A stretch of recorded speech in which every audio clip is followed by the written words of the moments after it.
All right. What's happening, brothers? Welcome to another video. This is Nate. Welcome to Nate's Chocolate Convo 2.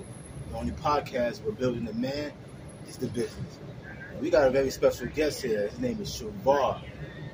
Now, you probably know him from the TV show, The Kirk Franklin, The Family. The One. The One. Yeah, not The Family. That's the other one. Yeah, so Kirk Franklin's The One. That's the name of the show. I knew it was two of them. I just Yeah, there is two of them. Yep, The One. So, he's going to tell us how he got started, where he's from, how it is being in the entertainment business, the whole shebang. How you doing, Mr. Shuvar? I'm doing good, man. I appreciate being here. I appreciate you giving me the opportunity to come on and talk a little bit. Oh yeah. I appreciate you talk to the guests. time. Yeah. So, definitely. As you can see, he's sharp. As you see with the suit on. I try, man. Yeah. I try, man. That's what we got. So, tell us about you, like where you're originally from, how you got started. Let's see. I grew up I was born in New York, but Brooklyn. Yeah. I was living in BK. Oh, word? Yeah. So my mother moved to Bed-Stuy after I moved to North Carolina. But we lived there. We lived in East New York. Over I always say about a pink house. We didn't live in the pink house. We lived over by the pink house. We lived in Brook Island houses, which like some mid-rises over near the pink houses. Yeah. But in that area over there, East New York. Yeah. So this is the 80s, like East New York in the 80s, and by the 90s I was living in North Carolina, in Charlotte. So I always say I'm from Charlotte. Okay. New York City in the 80s? Yeah, Yeah, it's Charlotte in the 90s and the 80s. You know what I'm saying? I mean, the 80s and 90s, I was talking about somebody about that earlier. 80s and 90s was just a different kind of time, man, everywhere. Like, you know what I'm saying? So that's where I'm from. Yeah. So, Brooklyn in the 80s. So which one you like better, Charlotte or BK? Atlanta. But because I've been in Atlanta 8 years and I really like it here. But I like them both. Like growing up in New York and Brooklyn, it's like that was like my childhood years. You know what I'm saying? So I was a kid, so I have fond memories of being a kid, but I also have fond memories of being a teenager in North Carolina and get my first car and stuff like that. So, I got good memories of both, man. Honestly, I've never lived in New York as an adult, so I can't say how that experience is living in New York as an adult. But I mean, New York is New York. It's like there's no place in the world like New York City. It is what it is. So, yeah. Charlotte. I've been to Charlotte quite a few times. It's a growing city. I like it. It is. I like it. Yeah. So I was born in South Carolina. Oh, really? What part? Orangeburg County. I know exactly what Orangeburg is. County. Yeah, my grandparents are from South Carolina. They're from like a little town called Pageland, Chester, Hartsville. I heard of Chester. Yep. So over that way. That's close by Columbia, right? Chester. Chester is going towards Columbia, but they're from Chester. They're not from Chester. They're from Chester, Chesterfield, somewhere down there in the country. Going down 601. My son's grandmother, she's originally from Chester. I know when I first moved from New York, we used to go down there to visit, and it's like nothing but cotton fields and tobacco fields. And I was like, this is like slavery. Like, you know what I'm saying? But, it's in the Southern Pines. It's in, I was like, wow, this is different in the city. But I always told my grandparents, thank God that y'all moved to Charlotte, because I don't know if I could have grew up out here in the country. Like, that was that would have been a huge difference going from New York City to the country. But I lived there too before. Country lived right next to it was a cotton field, it was a cornfield.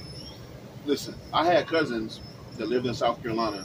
They didn't get running water in their house until the 2000s. Like, literally lived in a tobacco field where people picked tobacco and cotton. And they still picked cotton. Like, going into the 2000s, they were still picking cotton. And they had a little pump, the well water that you would pump water out of. And they had an outhouse. Shit's crazy, into the 2000s. Wow, that's... Yeah, that was like I remember seeing that when I first came from New York. I was like, what the fuck is this? Like, you know what I'm saying? This is, it was a culture shock. Being from the city and then, seeing that. Yeah, I heard about Mississippi or something like that too. Mississippi's like that too. Mississippi's like that to this day. You know, Mississippi has one of the lowest GDPs of any state in America. I think it might be the most impoverished state in America is Mississippi. So you got a lot of, you know, you still got a lot of that going on. I heard most impoverished. Yeah. So, you know, we're blessed to be here. You know, we're blessed to be where we are. So how you like Atlanta though? I like Atlanta. I love it, man. So when I graduated from college, I went out to LA for a little bit. I like LA too. I was only out there for about a year though, and then I came back to Atlanta, and it's nothing like you know, as a black person in America, I heard somebody talk about your proximity to blackness in the city that you live in. There's no city in America where you have the proximity to blackness like you do in Atlanta. And until you've experienced that, 'cause I know Atlanta get a bad rap sometimes. It's like, oh, it's just a bunch of, you know, reality shows. I'm on a reality show, but people say it's just a bunch of reality shows and strip clubs and, like, you know, all this other stuff. But, you know, the culture of Atlanta, the black culture of Atlanta, like, the only thing I can even think of is like Harlem in the 50s, you know? That's how I see it too. You know, Cotton Club and all that. Yeah. That same kind of, vibe.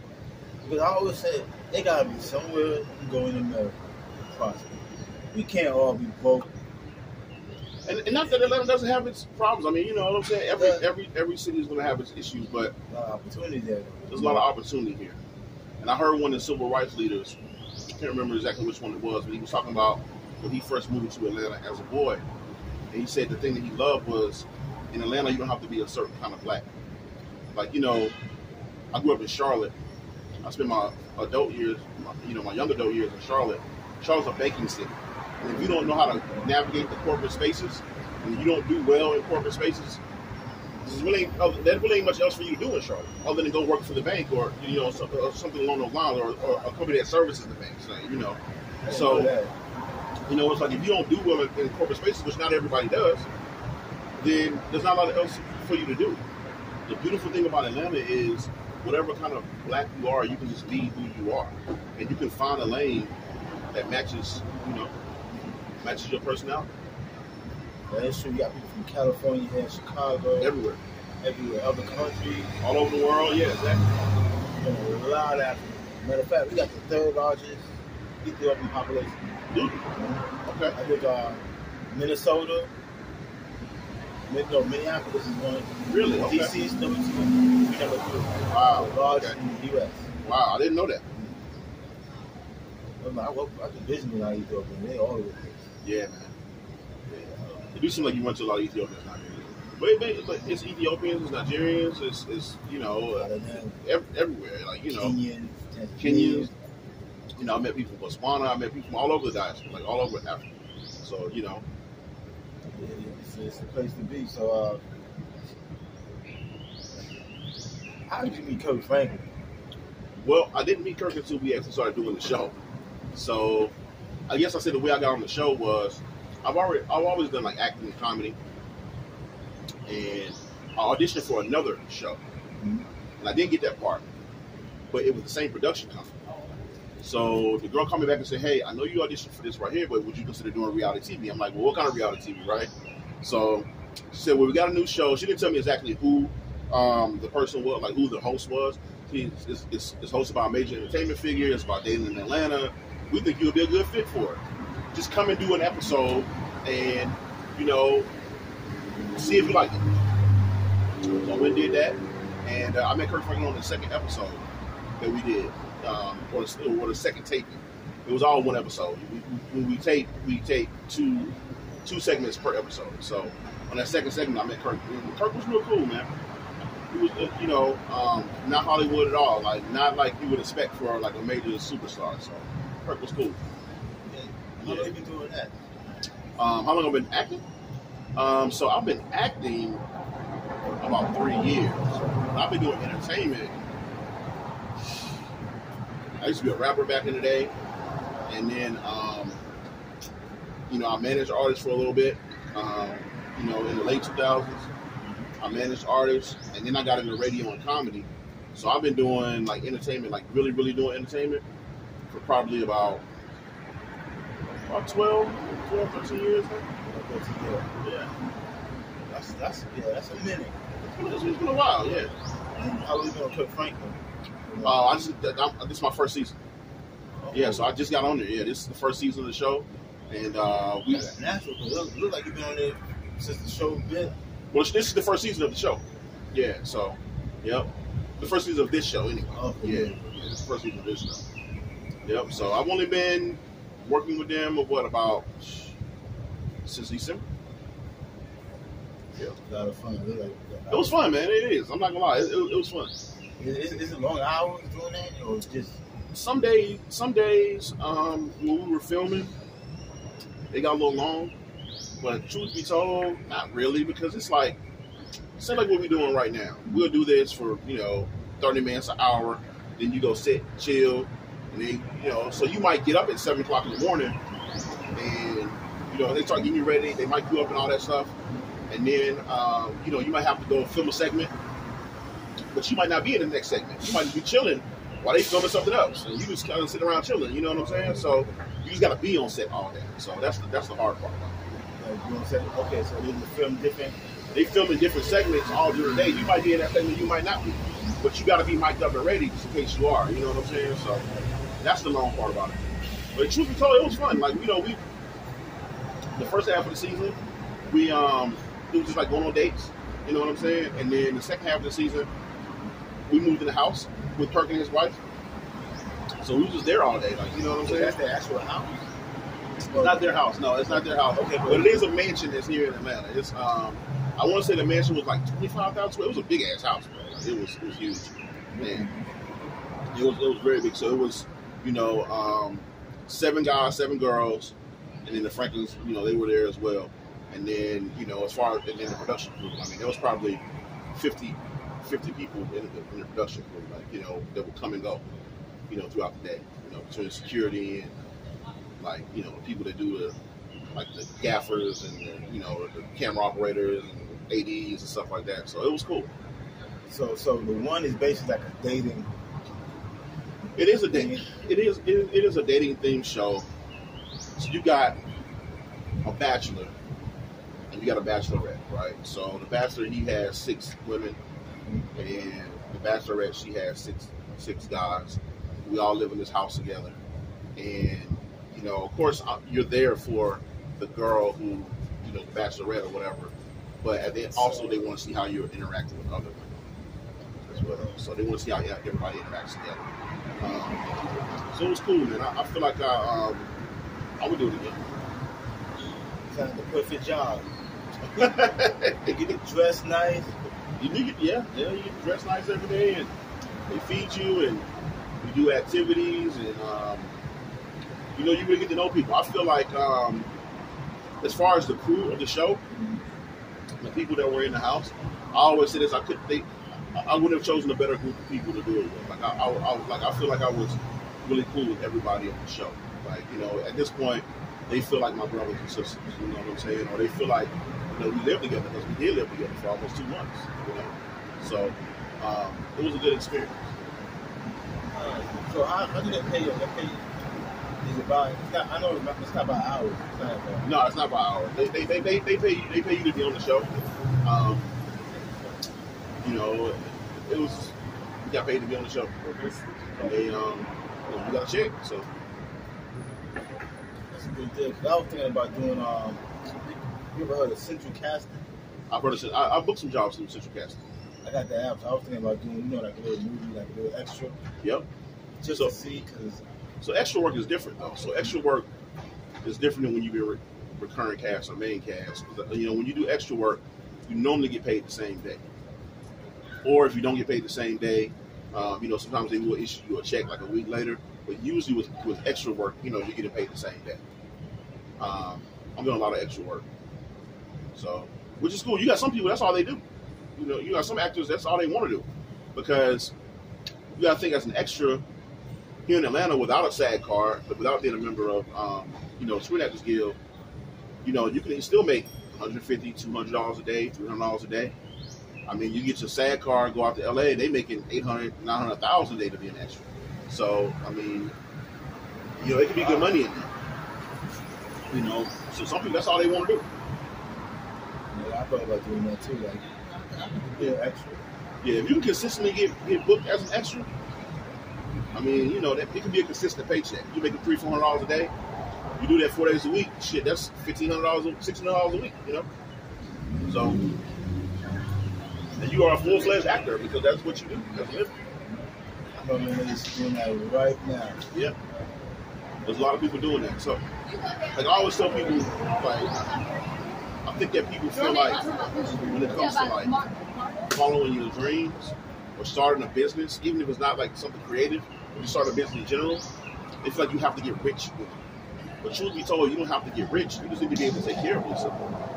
So if your lifestyle right now, if you got a job right now where you're making $800 a week, well, if you go to be an extra and get 2 or 3 jobs a week, 2 or 3 spots a week, and you making $800, same thing you make at your job.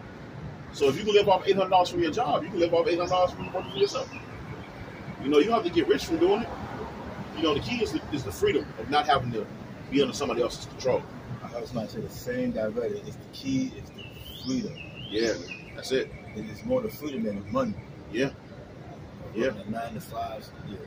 Well, you know, I tell people that too. Like, you know, when I was younger, and I, you know, because you know my regular job, I work in sales and consulting, which I work for myself now. But you know, when I start out, you know, you go to these job interviews and they ask you like, what motivates you, right? So usually, if you're in sales, they want to hear, oh, I'm money motivated and stuff like that, which is cool because you should be motivated by money, of course, because you want to be able to, you know, have things that you want, stuff like that. But as I got older, you know, and you know, I was talking about my grandfather. At the end of his life, he had dementia, and so he died when he was about 90. And really, by the time he passed away, there was really like only 3 people he remembered. He remembered me, because I was a kid that stayed in the house along with, you know, he remembered my grandmother. He remembered his ex-wife before my grandmother, right?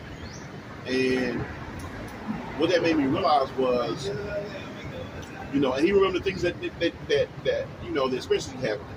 And what that made me realize was that it's not necessarily the things, right? You can have cars or clothes and all this other kind of stuff, but at the end of the day, it's the experiences that you have with those things, the experience that you have with those people. So being money motivated is cool, but at this point in my life, I feel like I'm more experience motivated. Like, you know, and the thing about it is, if you want to have good experiences, sometimes it takes money. You know, so the money can't be your sole motivation. It's like, why are you working this hard? Why are you going out here and putting in 12, 14 hours a day for this company? You know, those kind of things. All in my head. Right, yeah. All in my head. I had a thing, right? I was talking to God. Tired. I was going out. I was spending time with my daughter. I was spending more time with my lady, my son. And what I did was, I just cut back the hours. And he said, put more into what you love to do, which is podcast my camp. Do more of that. And then the money will come. It will come. Just working yourself. I'm having headaches and move. It's fluctuating. Yes. I'm like, oh, no. Yeah. You know, this ain't working. So I'm relaxed doing this. You gotta having a conversation. Yeah. I mean, you know, and I saw this meme. It said, you know, 20 years from now, the only people who's gonna remember that you work those extra shifts is your kids. They're gonna remember missing you being home. That company, they're not gonna remember it. They don't give a fuck about you working them extra hours. You see what I'm saying? So, you know, I mean, I feel like this that you should get as much as you can out of those opportunities as you can. You know what I'm saying? Without investing more of yourself than is necessary. You know? But you get what you give too. You know what I'm saying? I mean, you can't think that you're going to go out here and not put nothing into it and not get everything back. You got to be willing to sacrifice something. Always got to be a sacrifice. You know. We went to me, my lady, and my daughter went to the Lake Indian Creek. Oh, did you? Okay. We went there yesterday. How was that? Fun. We got the lake, waterfall. put our feet in the water, took pictures. Yeah, man. I like stuff like that. Connect with the earth, man. You gotta, like, you know what I'm saying? Even if I live in an area like this, but even sometimes I take my shoes off and go walk on bare concrete. You know what I'm saying? Because you gotta be able to have that connection with the earth. Man. You know what I'm saying? You feel better too. Yeah, you do feel better. Yeah. You know, we are men. We are. Yeah, that's true. This is true. From the earth anyway. This is true.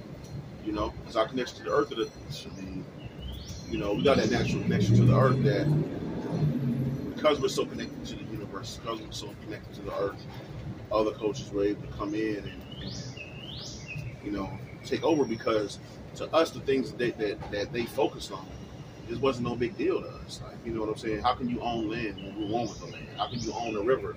We're one with the river. Like, you know what I'm saying? So the concept of owning land, ownership, and things like that, we are the land. We are the land. We are the air. We are the sky. So to us, that's foreign. You know. So that's really correct. You know, in Africa, they still do things the old way. Some places, yeah. They say they're the healthiest, one that's still connected to the earth and nature. They're more relaxed. Because you know, with nature, everything's in harmony. It is. In the city, everything is chaotic. Right. Because we alter our environment. You know, and there's only a few animals that alter their environment, but no animal alters their environment to the extent that we do. You know, I mean, ants alter their environment, beavers alter their environment, birds alter their environment when they build nests, bees, you know, but they also do it in a way that is conducive with the way nature is. We alter nature to the point where it's almost opposite. That's why they have the term man-made. You know, so. You know, anything man-made is flawed, so. Well, it can be. You know, it depends on who the man was that made it. You know what I'm saying? And where that guidance came from when he was making it. That's absolutely correct, because, you know, a lot of stuff, you know, that they can use for good, they can use for evil. It's true. And it causes a whole bunch of problems. That's why I watch what I say, what I do, and how I use certain things. And when I realize this stuff can be used for either good or evil. You can use it for good or use it for evil. This is true. One of my favorite quotes is that electricity, you can cook a man's dinner, but you can also cook a man. You know, That's a good one, yeah. You know, because there's good and bad in all things. Like, you know what I'm saying? Because, you know, I always say that good and bad is relative. You know, if you look at, this is my theory behind that, or this is my quote behind that. If you were to look at a gazelle and a lion, right? Well, we know that the lion eats the gazelle. So who's evil in that situation? I think you have to say it depends on who you ask. Because, of course, if you ask a gazelle, it's going to say that the lion is evil because it kills us and eats us. However, if the lion does not do that, then they will die. So if you ask a lion, what's the most evil creature in the world? Well, it's the fastest gazelle because they run away from us. You see what I mean? So it's all the perception. It's all the perception of, you know, who you ask, right? What I do know is this right here.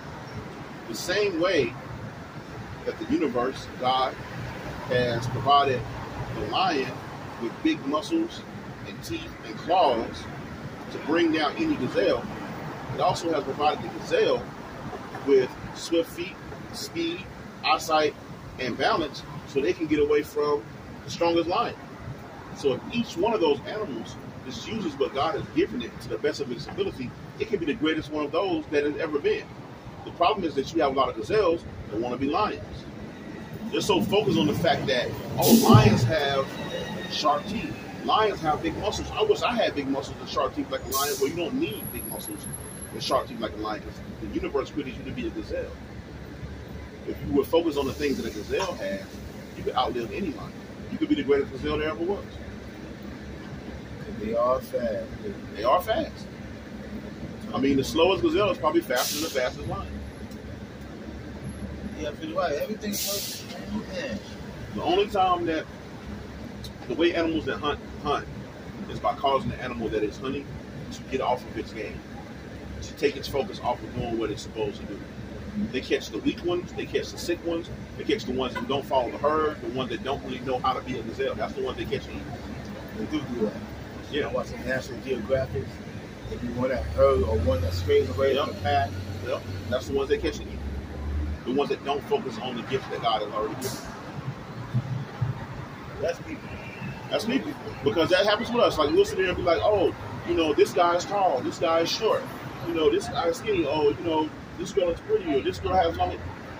It doesn't matter, because the universe has already given you everything that you need to be the greatest you that you can be. So it doesn't really matter what somebody else is born with or any of that stuff. If you focus on the talent that you've been given, everybody has a talent. If you focus on your talents and you grow those, then the universe will provide for you. Did that in ancient times. Everybody had a gift. Blacksmith, agriculture, somebody was good with math, somebody was good with culinary. Right. Gifts. They help society, support the people. Yeah. But you know, the crazy part is the people who, I won't say they don't have a gift, but there's a gift to what they do as well. But civilization, society is built for those who don't have gifts. And that's who rules society, are the people who aren't gifted in those ways. So if you have a group of people, you know, let's say you've got let's go back to ancient times where you got a group of people, they hunt and gather, maybe they do a little agriculture. So you got somebody who knows how to hunt, right? You got somebody who knows how to take those animals when they've been killed and skin them. Some people make clothes, some people know how to cook, right? And then you got some people who know how to plant things, they grow stuff, you know what I'm saying? Some people know how to keep animals over here. Some people who know how to, have this plant grow. So all of those people have a skill that they can use to exchange with each other to be able to live. Like, okay, you might be the man who got the eggs, right? I'm the man who got the sheep. So I come to you and say, hey man, I need some eggs. You say, well, okay, cool.